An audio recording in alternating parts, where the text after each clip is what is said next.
Welcome to part 5 of this video series on the muscular system.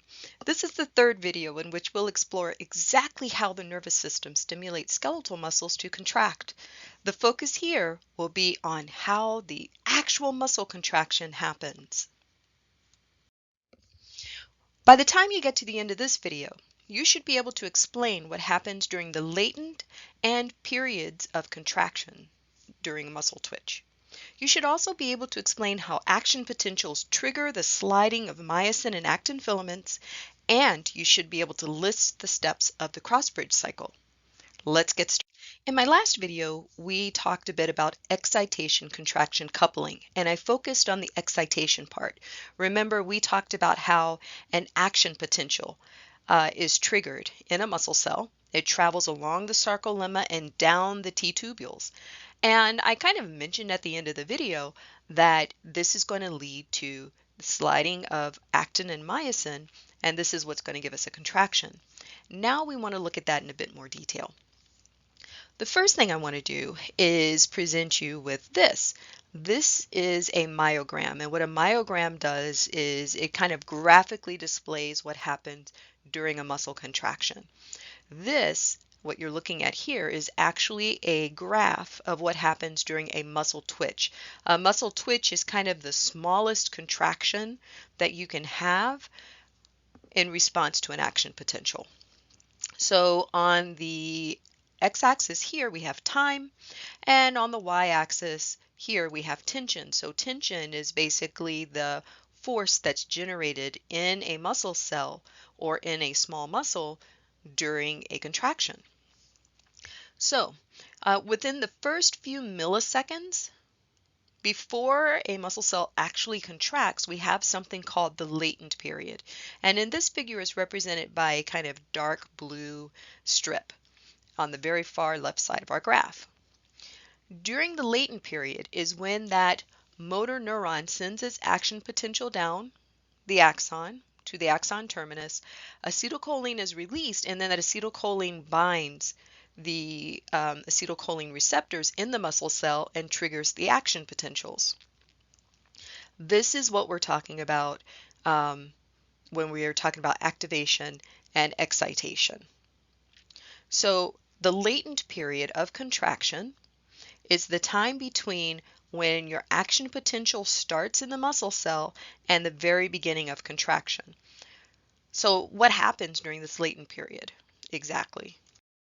So during your latent period, again, that action potential comes down the neuron to the axon terminus. That action potential stimulates these synaptic vesicles, those are the bubble-looking things, to fuse with the terminus, and this dumps acetylcholine into this space, which we call the synaptic cleft. When the acetylcholine binds the receptors at this location, it reverses the polarity of the membrane. Remember those positive charges at the plasma membrane that are outside of the cell and the negative charges that are inside, they swap places. This is the starting of our action potential. We call it a depolarization. Depolarization follows as a wave going down the sarcolemma, and it's going to go down the T-tubules too. Now, what happens here? That action potential is going to stimulate voltage-sensitive proteins, and it's going to cause the release of calcium. Let's take a look here. So here's the action potential in purple. It's going down the T-tubule here. Now, you might remember that this area here is called a triad.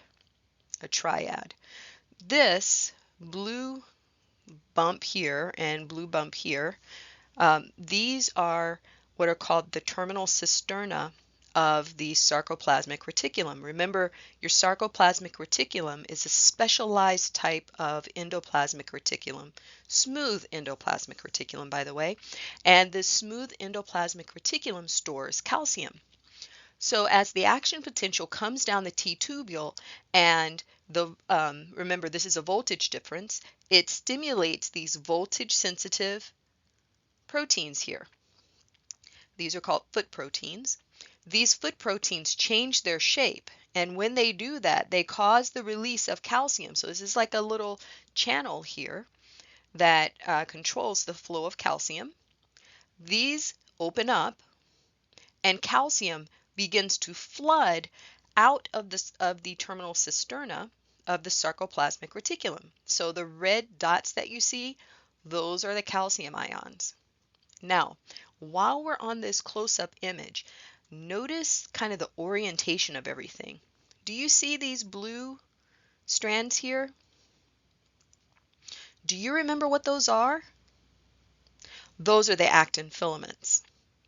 So we're going to get the dumping out of calcium around the actin filaments. Now you might be trying to remember, why is that important? The reason why that is important is because there's a protein called troponin that is bound to the actin filaments. So you can see troponin here in yellow, and there's another protein called tropomyosin, that's the orange line. Okay, those two things are connected together, and it's the tropomyosin that runs along the actin filament and it blocks a site where myosin can bind. So this is the myosin head. It's supposed to bind actin, but when tropomyosin is blocking the actin binding site, then myosin can't bind actin. So when there's very little calcium around in the cell, that's kind of the way that the actin filament and the myosin filament look. Now, when that action potential comes down and it stimulates or causes the release of calcium from the terminal cisterna of the sarcoplasmic reticulum, like you see over here, then the calcium is able to bind troponin. You can see this little red dot, that's the calcium, binding the yellow troponin. That causes troponin to change its shape. And as it does that, it moves the orange line, that was tropomyosin, it moves the tropomyosin out of position so that the myosin binding sites, that's the little holes here, okay, the myosin binding sites are now exposed. And this means that myosin heads, that's these guys, can now bind actin. And when that happens, you get something called a cross bridge. A cross bridge. As long as there is high concentrations of calcium in the cytoplasm of the cell, this will continue to happen. The tropomyosin stays out of position so that myosin can bind its binding site. Now it turns out that there are pumps in the sarcoplasmic reticulum. So after you get this little puff of calcium, those efflux pumps start working and they start sucking calcium back into the sarcoplasmic reticulum. As calcium moves back into the sarcoplasmic reticulum, that means there's less calcium to bind troponin. So troponin changes its shape again and it moves tropomyosin back into position to block the myosin binding sites. And this is what's going to stop muscle contraction.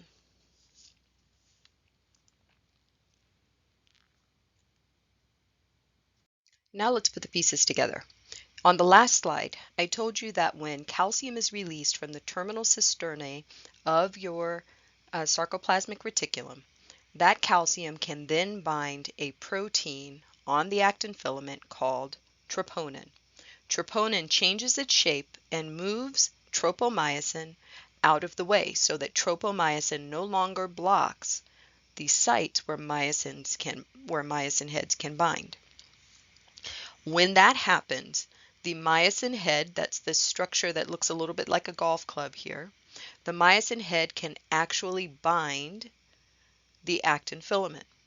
We call this arrangement where the myosin head is bound to the actin filament, we call that a cross bridge. Okay, a cross bridge. In order for actin and myosin to interact in this way, initially, we have ADP, so that's adenosine diphosphate, and an inorganic phosphate bound to the myosin head. Now, I just want to take a second and remind you of something from your Gen Bio. Remember, ATP is this molecule that cells use for energy. It's composed of a sugar group plus an adenine, and then you have 3 phosphates attached.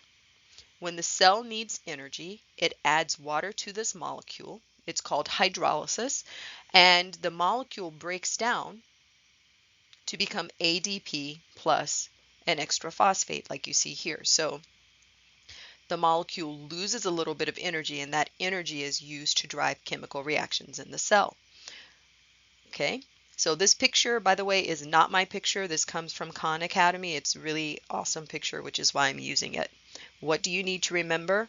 Adenosine triphosphate, that's the ATP, gets hydrolyzed, and the result is ADP, adenosine diphosphate, plus an extra phosphate. And that adenosine diphosphate, the ADP, is a lower energy molecule than ATP. All right. So when the myosin head binds actin, we have that lower energy form of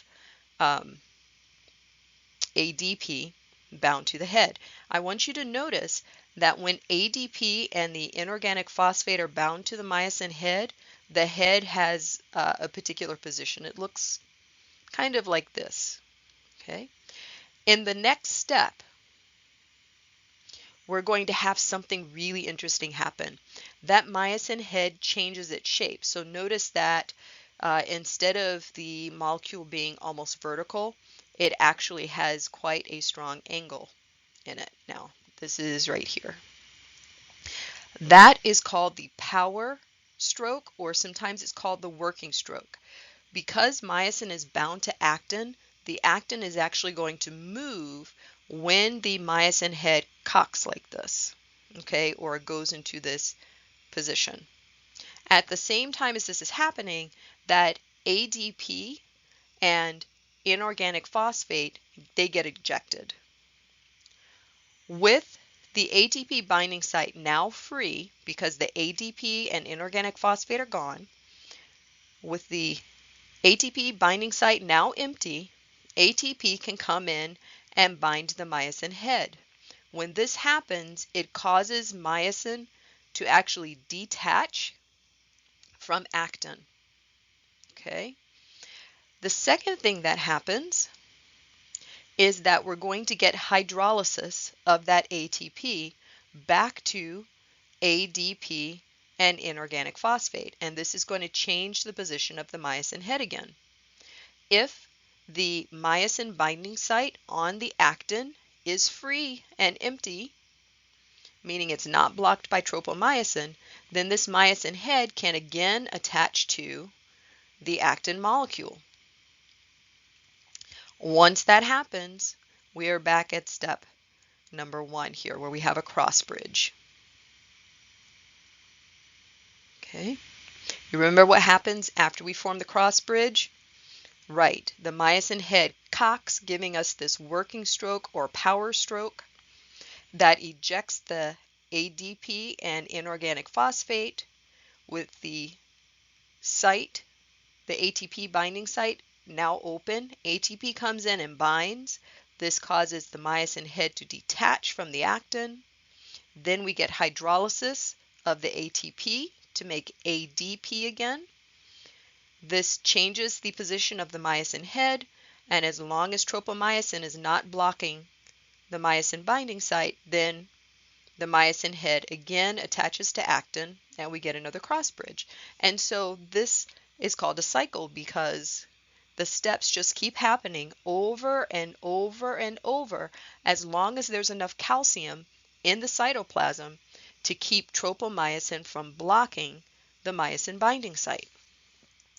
Now, I know this might be a little hard to kind of picture in your head, so I've actually put a video link in the lecture videos folder in your course space, and this video actually shows you the cross bridge cycle and kind of relates that to the sliding filament theory or model that we talked about a few lectures ago.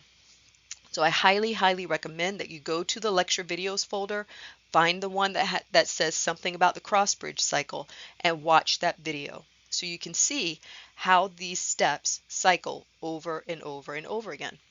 And it's this cross bridge cycle that's going to actually bring your actin filaments closer together and at the sarcomere. So let me go to this. The events of the cross bridge cycle happen during this period of contraction on the myogram here. So this is when the muscle is going to actually be generating tension and the sarcomeres may be shortening. So if I go back to this figure, you'll hopefully recognize that these are the actin filaments, these are the myosin filaments, and here's the calcium that's being released from the terminal cisterna of the sarcoplasmic reticulum. And it's this calcium, again, that's going to allow the myosin head to bind the actin filament, causing a cross bridge. And now you know what happens during the cross bridge cycle. So imagine that happening along all of the sarcomeres on a myofibril.